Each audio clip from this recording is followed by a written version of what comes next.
that the Pentagon actually said quite openly, sorry, but we don't even have any more ATACMS missiles for Ukraine. We only have so much, and we can't spare any more. I mean, they just said, said that outright. There's all this talk, why don't you send in the ATACMS and lift the restrictions?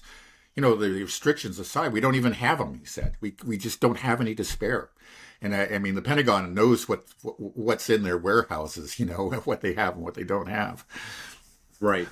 Right. I mean, Lloyd Austin has to follow the commander in chief, right? And these are political ideologues that are all about expanding and preserving Western hegemony.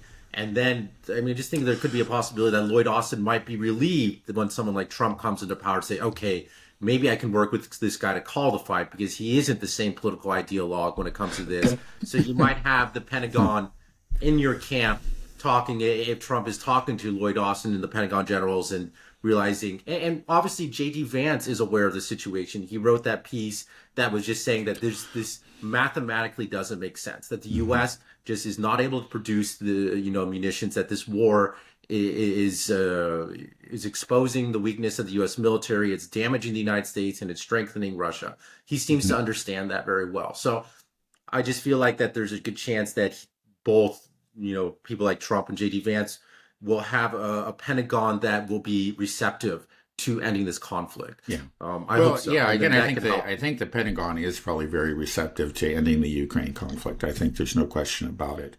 Again, much more than other agencies like certainly the State Department, probably the CIA and the DIA as well. But let's just hope that Trump picks a reasonable Secretary of Defense. Lloyd Austin probably is not going to be there when Trump is inaugurated. And the name that's being floated as the most likely candidate, the most likely future Secretary of Defense is none other than Mike Pompeo.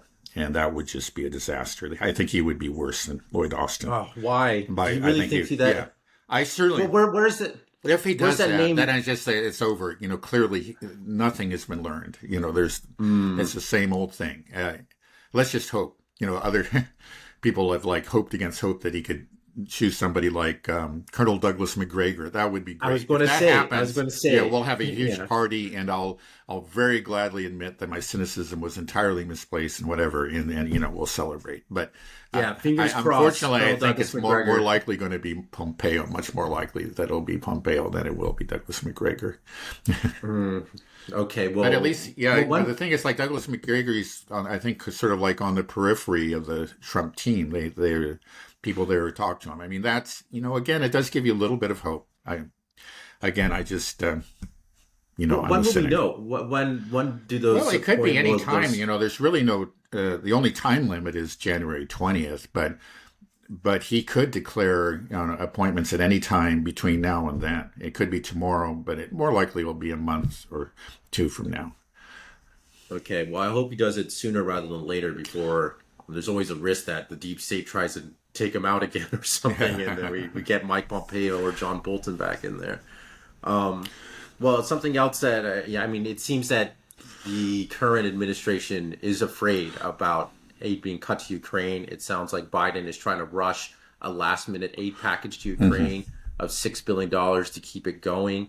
So do you think that Trump really will? That's the question we kind of been talking about, that he will just cut that aid? Because it seems like there's that fear within Europe and even the current administration. So they're doing everything they can to try to make sure this conflict keeps going now. Right. Trying to gather up the money. It's not impossible. Again, I'll just say it's not impossible. I mean, it's much more believable that aid will be cut to Ukraine. Again, I think in good part because it would be a politically popular measure here in the U.S. Certainly the Republican base and much more, just probably a majority of Americans would support cutting aid to Ukraine. They feel like the money should not be spent. No more money should be spent there. It should be spent within the U.S., which is very reasonable, right? So it would be politically popular. Of course, it's something that our permanent bureaucracy will fight tooth and nail. The fact that something's popular doesn't mean that it gets passed. Unfortunately, we don't really have a very healthy democracy in that sense. It's those powerful interests usually get to decide things and not popular opinion. But there is always a chance it'll happen. There certainly is. And in any case, like the $6 billion, I think is pretty meaningless because, again, it's what the U.S. can give Ukraine is very limited. It's now they've gone through the stockpiles, and now it's just monthly production figures, and they only have so much, like so many artillery shells. They can give them so many interceptors, and those are very limited quantities. So many, infantry fighting vehicles. And that's just not going to change. It's the 6 billion is really doesn't mean very much. I mean, I think that it's more symbolic than anything else. Right. It's kind of moral support to keep the Kiev regime going. But, if the money stops, then that Kiev regime will collapse, right? You mentioned in the last podcast that you think that there might be a frozen conflict, but then I really don't think that. No, actually, I don't think there will be a frozen conflict. Okay. That's not going to happen. I was saying that, like, I don't. That's what, those are the proposals that are being discussed, within the West. But Russia has made it clear again and again and again. They have made it crystal clear that they're not going to accept that. So it's just, I don't even know why they're discussing it over here. Why Trump is. I mean, that's basically his idea too. It's Putin, Right. is going to say no. That's a pipe dream. I was about to say, There's no way that Russia's in the driver's seat. While they don't want a frozen conflict, they get it called a shot. So if aid stops going to Ukraine, basically it just means that, Russia is going to quickly march to Kiev. There'll probably be some type of unrest in Ukraine when they realize that all of a sudden the money dries up and you're not being able to pay everybody to keep this war going. Yeah. I think it'll pretty much end right there on its own. They will depose. Zelensky will be deposed, and a new Ukrainian government will be elected. And Russia will ensure that government is one that will ensure neutrality and will agree never to join NATO. And then that will be that. And I don't. Of course, we will.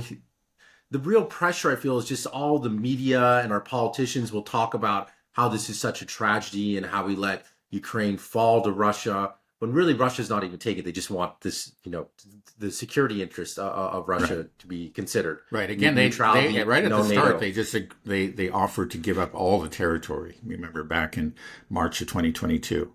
Okay, let's sign this Istanbul agreement. We'll just pull out. Okay, you keep the Donbass.